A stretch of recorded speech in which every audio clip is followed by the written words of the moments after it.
할렐루야. 올해 어린이날 제정 100주년을 맞이했습니다. 1922년 소파 방정환 선생님이 어린이날을 선포하고 이듬해 5월 1일을 어린이날로 정한 것이 이 어린이날의 효시가 됩니다. 어린이날은 일제강점기 기간 동안 중단되었다가 해방 후 1946년 다시 재개되면서 5월 5일로 변경되어 오늘에 이른 것입니다. 오늘 5월 첫 번째 주일, 이 어린이 주일을 맞이해서 여러분들과 함께 21세기의 어린이들과 우리 자녀들을 위해 어른들인 우리가 무엇을 어떻게 해야 할 것인가 깊이 생각해 보며 함께 은혜를 나누기를 원합니다. 오늘 본문은 예수님이 십자가를 지시고 사형 장소인 이 골고다 언덕을 올라가면서 일어난 사건입니다. 전 여기서 우리 어린 아이들과 자녀들을 어른인 우리가 어떻게 보살펴야 할 것인가 몇 가지 교훈을 찾기를 원합니다. 첫 번째, 이 시대는 어쩌면 조금 안 맞을지 모르지만 어린아이와 자녀들에게 지금이라도 소프트 아이스크림만 먹이지 말고 억지로라도 힘든 신앙의 십자가를 지게 해야 합니다. 오늘 본문은 예수님이 십자가를 지고 골고다 언덕을 올라가시면서 쓰러질 때 로마 군병은 지나가던 구레네 시몬을 강제로 붙잡아서 예수님의 십자가를 지게 했습니다. 제가 사진을 하나 준비했는데 한번 보여주시기 바랍니다. 이곳은 예수님이 십자가를 지고 올라가신 이 14개의 비아돌로로사, 여러분 들어보셨습니까? 비아돌로로사, 이 십자가의 길이라는 라틴어입니다. 비아돌로로사, 이 십자가의 길 중에 5번째 지점이에요. 사진을 또 하나 보여주시기 바랍니다. 예, 저기가 이렇게 설명을 듣고 있습니다. 또 하나요? 예, 저 십자가를 진 그 모습입니다. 됐습니다. 여기서 이 구레네 시몬은 예수님이 십자가를 지고 올라가는 모습을 좀 구경하고 있었어요. 그런데 구경하다가 재수없이 군병들에게 붙들려서 예수님의 십자가를 대신 지신 장소가 저 5번째 장소입니다. 그러나 그 십자가는 나중에 재수없이 지었지만 당시에는 복된 십자가가 되었습니다. 본문 26절 말씀 보니까 그들이 예수를 끌고 갈 때 시몬이라는 구레네 사람이 시골에서 오는 것을 붙들어 그에게 예수님의 십자가를 지워 예수를 따르게 했다고 말합니다. 마태복음과 마가복음은 이 구절을 로마 군병이 구레네 시몬에게 억지로 예수의 십자가를 지웠다고 말합니다. 전 이 구절을 무리하게 어린아이들에게 적용해서 아이들에게 무조건 무거운 십자가를 지우자 이런 말씀을 드리는 것이 아닙니다. 아마 이렇게 하면 요즘은 아동 학대죄로 처벌받을지도 모르겠습니다. 그러나 믿음의 사람이라면 최소한 자녀들에게, 아이들이 싫어할지라도 예배에 참석하게 해야 됩니다. 아이들이 교회 가기 싫어하고 예배 드리기 싫어할지라도 아이들의 자율에 맡겨버리면 나중에 교회를 떠나고 신앙을 떠나게 될 것이 불보듯 뻔하기 때문에 그렇습니다. 어릴 적엔 아이들이 부모의 이야기를 웬만하면 어린아이들은 잘 듣지만 이 사춘기를 넘어서서 여러분 중2병 들어보셨어요? 이 중학교 2학년, 3학년을 넘어서면서 더 나아가 이 대학생이 되면 상황이 완전히 바뀝니다. 지금 한국 대학생들이 여러분 미전도 종족이라는 소리를 듣고 있습니다. 원래 이 미전도 종족이란 아직 복음을 전해 듣지 못한 민족을 말합니다. 그런데 왜 한국 대학생들에게 미전도 종족이란 이야기를 하는 것입니까? 선교학에서 이 미전도 종족의 정의는 복음을 전해 듣지 못한 민족이지만 더 확장된 이론에 의하면 이 미전도 종족이란 기독교 인구가 2% 미만이라서 스스로 전도할 능력이 없어 외부로부터 선교 지원을 받아야 할 상황일 때 바로 그때 선교학에서는 미전도 종족이라고 부릅니다. 우리나라 대학생들의 복음화율은 10년 전 통계입니다. 2012년 한국 대학생 선교회 CCC라고 보통 하는데요. 이 CCC가 조사한 바에 의하면 복음화율이 3.7%, 그리고 중학교, 고등학교 청소년 복음화율이 4%에 이른다고 합니다. 이것이 10년 전의 통계인데 코로나 이후 통계는 아직 안 나왔습니다만은 이것보다 현저하게 더 떨어질 것이라는 전망입니다. 그래서 어느 목사님은 등잔 밑이 어둡다고 하시면서 지금 해외 선교도 중요하지만 국내 미전도 종족인 우리의 다음 세대의 복음을 전해야 한다고 설교하시면서 우리가 이 일을 하지 않는다면 머지않아 한국교회도 서방교회처럼 큰 예배당이 통통 비게 될 날이 머지않아 올 것이라고 염려하셨습니다. 그런 의미에서 지금 자라나는 어린이와 자녀들에게 신앙교육을 관해서는 그냥 오냐 이런 교육보다는 약간은 강제성을 띤 교육이 필요하다는 말씀입니다.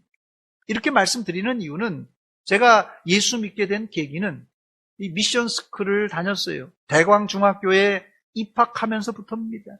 처음엔 저도 예배에 거부감이 있었어요. 갑자기 예수 안 믿는 아이들을 모아놓고 강당에서 채플이라고 예배 드리는데 저도 좀 거부감이 있었고, 또 여러분들이 제 주위에 불교 신자들이 많았어요. 예배 드릴 때 예배 드리지 말고 눈 감고 있으라고 그러고 막 훈수를 둬서 저도 처음에 거부감이, 중학교 1학년이 뭐 알겠습니까? 까까머리 중학교 1학년이. 근데 예배에 대한 거부감을 가지고 예배 시간에 눈을 감고 예배 안 드리려고 그랬어요. 그런데 결정적으로 제가 교회를 다니게 된 것은 첫 번째는 이 담임 선생님이 열렬한 기독교 신자예요. 매주일 월요일 날 가면 아침에 조회를 하면서 교회 갔다 왔는지 안 왔는지 이 체크를 하는 거예요. 교회 갔다 온 사람, 안 갔다 온 사람 손 들라고 그래요. 이제 그게 나중에는 안 통하니까 주보를 가져오라고 그래요. 이제 거짓말을 아이들이 치니까 그때는 그게 싫었지만 그런 약간의 강제성이 저를 교회로 인도하는 계기가 되었어요. 더 결정적으로 제가 교회를 다니게 된 것은 1학년 1학기입니다. 지금도 잊지 않는데 1학년 1학기 중간고사 시험을 봤는데 그땐 우리 교과목에 성경 시험이 있었어요. 지금도 성경 시험인지 모르겠어요. 미션 스쿨에 있습니까? 없습니까? 없다고 그러네요. 그 시험을 봤는데 제가 정확하게 점수를 기억하지 못합니다만은 제 점수가 70점 이하예요. 한 67점인가 68점인가를 맞았어요. 이 점수 때문에 제 평균 점수가 깎아먹은 거예요. 근데 제 옆에 있는 친구는 저보다 공부를 못하는데 성경 시험을 100점 맞은 거예요. 그래서 제가 화가 나서 물어봤어요. 야, 너 어떻게 100점 맞았냐? 그랬더니 이 친구가 하는 말이, 야, 나는 어릴 적부터 교회 다녀서 성경 시험이 너무 쉬워! 그러는 거예요. 그 이후로 저는 성경 시험에 100점 맞을 요량으로 교회를 다니기 시작했어요. 좀 이기적인 목적이죠. 감사한 것은 제가 교회 다닌 이후로 성경 시험을 봤는데 거의 90점, 100점 맞은 적도 있어요. 사실 중학교 때 이 100점 맞기가 힘든데 이 성경 시험이 유일하게 100점이에요. 물론 제 경험이 100% 정답은 아닙니다. 왜냐하면 제 친구 중에는 저처럼 교회를 다니다가 이제 미션 스쿨이니까 또 학교에서 교회 다니려니까 교회 다니다가 많은 친구가 상급 학교에 진학하면서 교회를 떠났기 때문에 그렇습니다. 그런데 성경을 찾아보면 이스라엘의 자녀 교육은 거의 강제적인 성경 교육이었어요. 신명기 6장 6절과 7절만 읽어봐도 알 수 있는데, 오늘 내가 내게 명하는 이 말씀을 너는 마음에 새기고, 이 부모에게 하는 말씀이에요. 7절에 보니까 내 자녀에게 부지런히 가르치며 집에 앉았을 때든지 길을 갈 때든지 누워있을 때든지 심지어는 또 일어날 때든지 이 말씀을 강론하라고 말했어요. 세상에 이렇게 철저한 교육 방법은 없습니다, 여러분.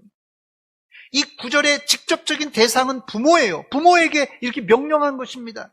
그러나 이 가르침의 대상은 자녀들이기 때문에 부모도 힘들지만 어린 자녀도 역시 강제적인 조항이랑 마찬가지예요. 그런데 유대인들은 지금도 이 구절을 액면 그대로 지키고 있습니다. 어쩌면, 확실하게 이런 교육 때문에 유대인들은 2000년 동안 나라를 잃고 방황했지만 다시 나라를 되찾을 수 있었고, 더 나아가 유대인들은 세상에서도 특별한 민족이라는, 특별히 유대인 그 교육 방식이라는 이 명성을 얻을 수 있었던 것입니다. 자녀에게 하는 믿음 교육은 부모와 자녀에게 억지로 지어주는 십자가가 될지 모르겠지만, 이런 강한 교육을 통해서 가정이 살고 교회가 살 수 있다면 지금도 우리가 해야 할 교육 방법론이라고 저는 생각합니다. 여러분들은 어린아이와 자녀들에게 억지로라도 하나님 말씀으로 교육하여 주님 오실 때 다 예수 믿는 믿음의 가정이 되시기를 주의 이름으로 축원합니다. 오늘 본문의 구레네 시몬은 예수님의 십자가를 구경하다가 로마 군병에게 붙잡혀 예수님의 십자가를 대신 졌을 때 아마 황당했을 거예요.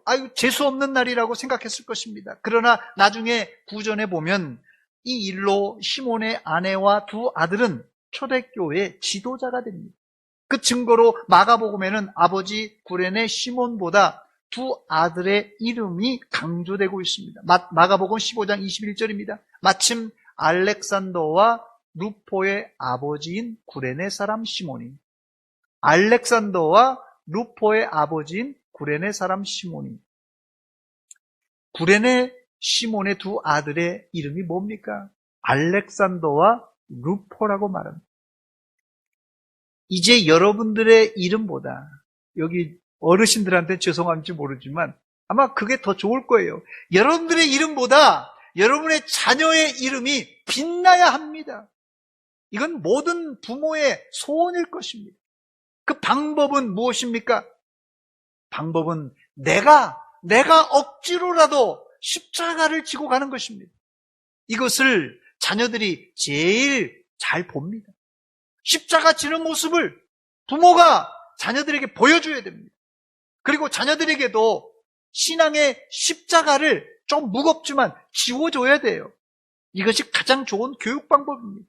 혹시 여러분의 어깨에 억지로 진 믿음의 십자가, 신앙의 십자가가 있습니까? 원망 불평하지 마시고 묵묵히 말없이 지고 가시기 바랍니다. 지금 당장은 이해할 수 없어도 순종하시기 바랍니다. 그것이 여러분과 여러분 자녀들에게 복된 십자가가 될 줄 믿습니다. 두 번째, 아직 자녀가 어린 부모들은 지금이라도 억지로 가르치면 문제가 없지만 이 자리엔 이미 자녀들이 성장하여 독립하거나 시집 장가간 사람들이 많습니다. 물론 출가한 자녀들이 신앙생활을 잘하면 좋지만 그렇지 못한 자녀들도 있을 것입니다. 이런 자녀를 우리가 어떻게 할 수 있을까요? 오늘 본문의 예수님의 말씀과 행동에서 그 아이디어를 얻을 수 있는데, 예수님은 십자가 지고 골고다 언덕을 올라가실 때 가슴을 치고 슬피 울며 자신을 따르던 여인들을 향하여 나를 위하여 울지 말고 너희와 너희 자녀들을 위해서 울라고 말씀하셨어요. 제가 사진을 한 장 더 준비했습니다. 이 사진은 십자가의 길 14번째 코스 중에 8번째 코스입니다. 저기 위에 이제 표시를 저렇게 해놨는데요. 본문 27절, 28절에 나오는 구절입니다. 또 백성과 및 그를 위하여 가슴을 치며 슬피 우는 여자의 큰 무리가 따라오는지라. 28절입니다. 예수께서 돌이켜 그들을 향하여 뭐라고 합니까? 예루살렘의 딸들아, 나를 위하여 울지 말고 누구를 위해서요? 너희와 너희 자녀를 위하여 울라고 말씀하셨어요. 두 번째 사진도 한번 보여주시기 바랍니다.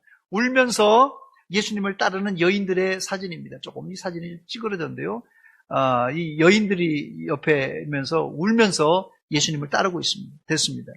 예수님은 통곡하는 여인들을 향하여 아주 냉정하게 나를 위하여 울지 말고 너희와 너희 자녀를 위해서 울라고 말씀하셨어요.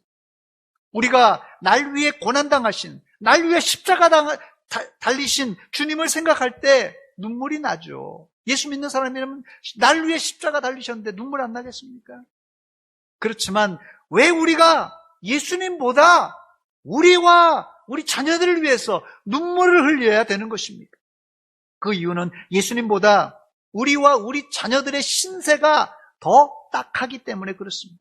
이 말씀은 구약 예레미야 애가서를 참고해 볼 때 그 의미를 알 수 있는데, 예레미야 애가 2장 11절 말씀 보니까 내 눈이 눈물에 상하며 내 창자가 끊어지며 내 간이 땅에 쏟아졌으니 이는, 그 이유는 딸 내 백성이 패망하여 어린 자녀와 젖먹는 아이들이 성읍 길거리에서 기절해 있기 때문이라고 말합니다. 예레미야 애가 2장 18절에도 이런 말씀이 있습니다. 그들의 마음이 주를 향하여 부르짖기를, 딸 시온의 성벽아 너는 밤낮으로 눈물을 강처럼 흘릴지어다. 스스로 쉬지 말고 내 눈동자를 쉬게 하지 말지어다. 이런 말씀이 있습니다. 이 말씀은 주전 587년에 예루살렘이 멸망할 것을 예레미야 선지자가 예언적으로 한 말씀입니다. 전쟁이 터지고 예루살렘 성읍이 무너지면서 나라가 망할 때 제일 많은 희생자는 군인들이 처참하게 제일 많이 희생되었습니다. 그러나 그 와중에서도 소리 없는 피해자가 있는데 힘없는 어린아이들과 여자들 그리고 노인들이었습니다. 이번 러시아가 우크라이나를 침공하는 전쟁을 통하여서도 우리가 똑똑히 보고 있지 않습니까? 전쟁 중에 군인도 많이 희생당하지만 노인과 여자들 그리고 어린아이들이 가장 불쌍합니다. 전쟁통에 아이들은 예레미야 선지자의 예언처럼 부모를 잃고 성읍 길거리에서 기절에 쓰러져 있습니다. 예수님이 너희와 너희 자녀들을 위해서 울라고 하신 말씀은 이 주후 70년 그대로 성취되었습니다. 예루살렘 성은 돌 하나도 돌 위에 남지 않는 멸망을 당합니다. 그때 유대인들이요 자그만치 110만 명이 로마 군대의 칼에 죽임을 당했고 9만 7천 명이 포로로 끌려갔다는 기록이 남아 있습니다. 바로 이런 비극을 미리 바라보며 예수님은 나를 위해서 울지 말고 너희와 너희 자녀들을 위해서 울라고 하셨던 것입니다. 사실 눈물은 슬픔을 당할 때 흘리는 것입니다. 그러나 예수님은 30년 후에 이 예루살렘이 멸망할 것을 바라보고 지금 미리 울라고 하셨던 것입니다.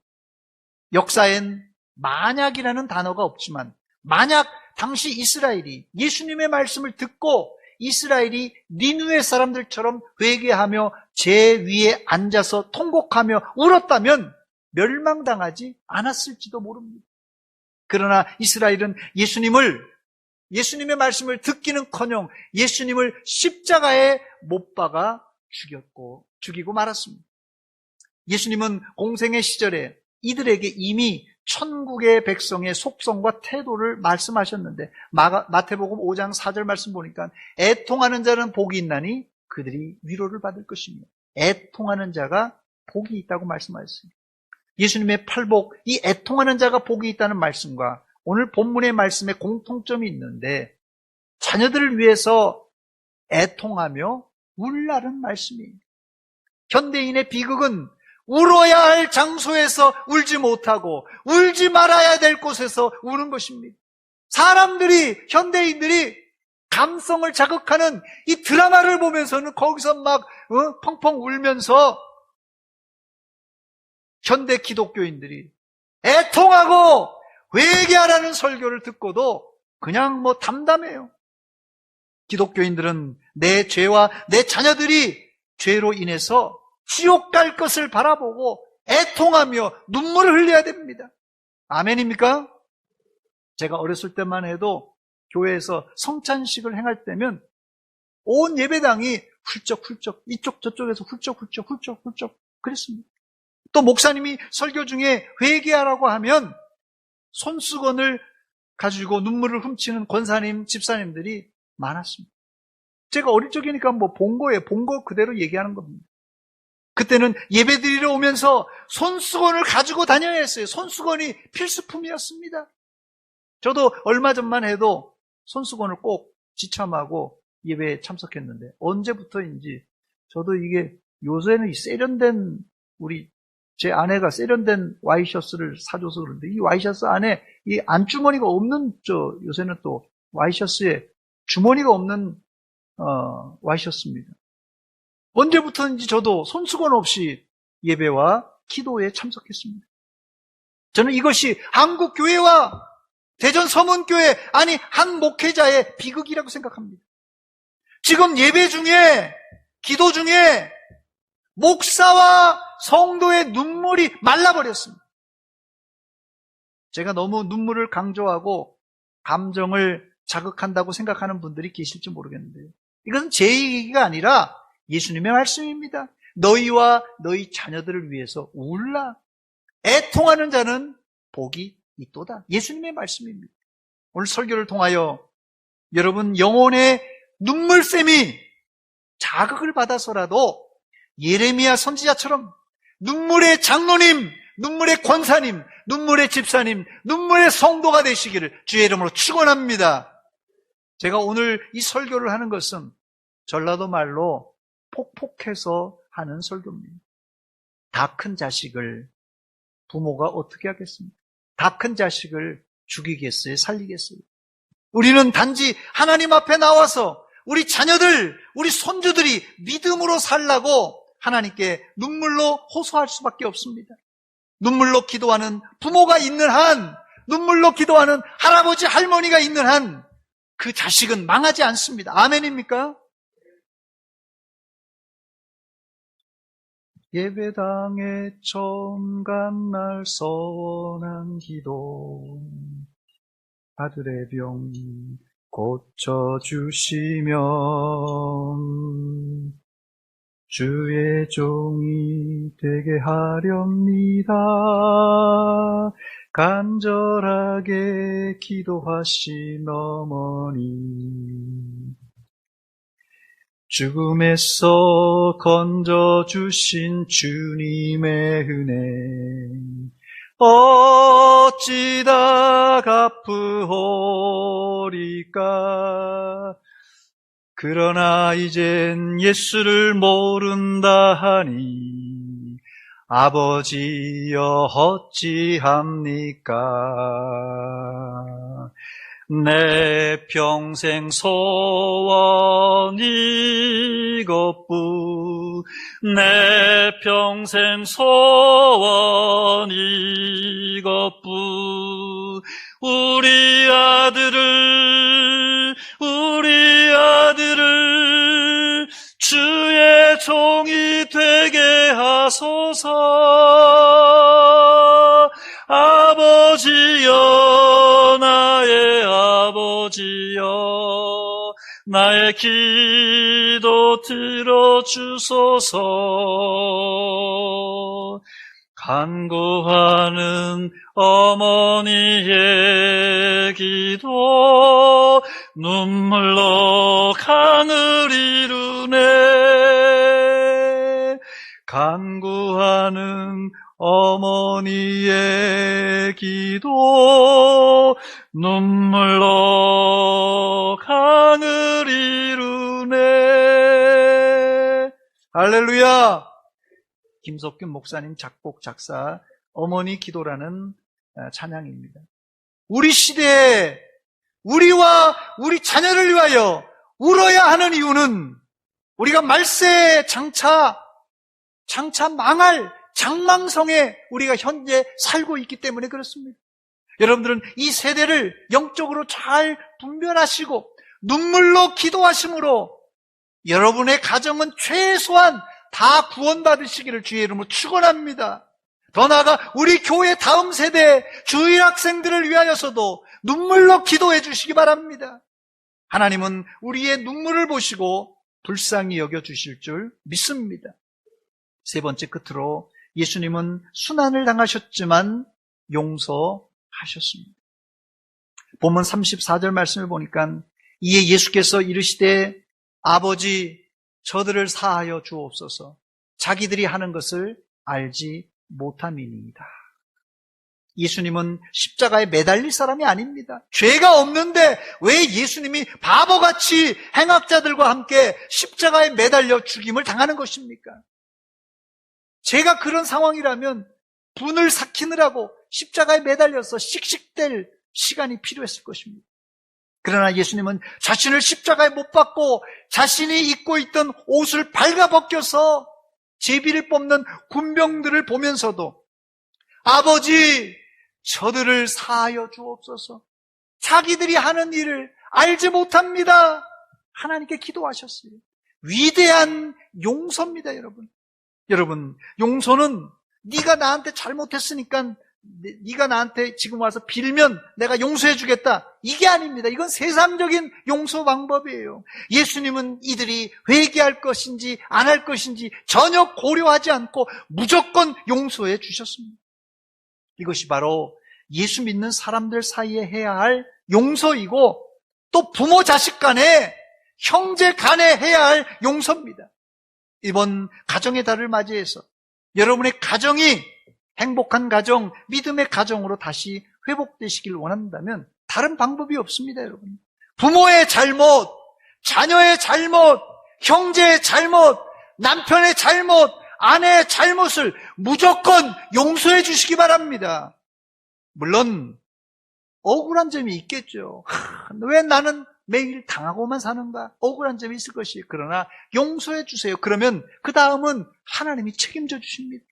예수님이 용서를 선포했지만 끝까지 회개하지 않는 자들은 멸망당했습니다. 그러나 예수님의 십자가를 보고 찔림을 받아서 나중에라도 돌아오는 사람들은 구원받았습니다.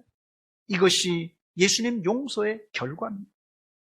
오늘 가정의 달 첫 번째 주일, 어린이 주일을 맞이해서 우리 어른들이 어린이와 가정들, 그리고 자녀들, 그리고 우리 교회 다음 세대를 위해서 어떻게 해야 되겠습니까? 제가 오늘 3가지 말씀드렸습니다. 첫째는 이 시대는 좀 안 맞을지 몰라도 어린이와 자녀들에게 지금이라도 소프트 아이스크림만 먹일 것이 아니라 억지로라도 힘든 신앙의 십자가를 지게 해야 됩니다. 두 번째는 이미 자녀들이 성장한 독립한 부모님들은 뭐 죽이겠어요? 살리겠어요? 다 큰 자식을. 그 자녀를 위해서 눈물로 호소하며 기도해야 됩니다. 눈물로 기도한다면 하나님은 어떤 방법으로라도 응답해 주실 줄 믿습니다. 세 번째는 예수님은 순환을 당하셨지만, 고난을 당하셨지만 무조건 용서하셨어요. 끝까지 용서하셨습니다. 가정은 원래 에덴 동산과 같아야 돼요. 근데 여러분의 가정이 에덴 동산과 같은 그런 행복한 동산입니까? 죄로 인해 부부 관계가 깨지고 부모 자식 관계가 깨지고 형제 관계가 깨지면서 제일 먼저 아담 가정에 뭐가 발생했습니까? 형이 동생을 죽이는 살인, 형제 살인이 발생했어요. 가정에서 말이에요. 첫 번째 가정에서 그것도요. 우리 가정이 다시 행복한 가정으로 회복되는 데는 예수님의 십자가 용서밖에 없습니다, 여러분. 혹시 부모 자식 간에, 형제 간에 맺힌 것이 있습니까? 꽁 하고 있지 말고 다 용서해 주시기 바랍니다. 십자가의 용서로 용서 못할 것이 없습니다, 여러분. 그때 우리 어린이와 자녀들이 잘 자라고 또 우리 가정이 행복한 가정이 되고 또 우리 교회가 천국으로 변화될 줄 믿습니다. 기도하겠습니다. 하나님 우리 아버지, 은혜와 사랑 감사드립니다. 5월 첫 번째 주일, 어린이 주일을 맞이해서 어른된 우리가 어떻게 어린이를, 자녀들을, 우리의 손자들을 어떻게 다루어야 될 것인가, 오늘 말씀을 통하여 깊이 묵상하며 생각했습니다. 하나님, 우리 아이들을 오냐오냐 키우면서 믿음도 신앙도 다 허물어지고 말았습니다. 하나님, 우리 자녀들이 하나님 주께 돌아올 수 있도록 이제 우리가 할 수 있는 일이라곤 기도와 눈물밖에 없습니다. 하나님, 눈물의 자식은 망하지 않는다고 했사오니 눈물 있는 부모가 되게 하시고 눈물 있는 할머니, 할아버지가 되게 하여 주시옵소서. 눈물로 호소할 때 하늘문을 열어주시고 우리 자녀들의, 손주들의 마음을 움직여 주시사 하나님께 돌아오게 하여 주시옵소서. 예수님의 이름으로 기도하옵나이다. 아멘.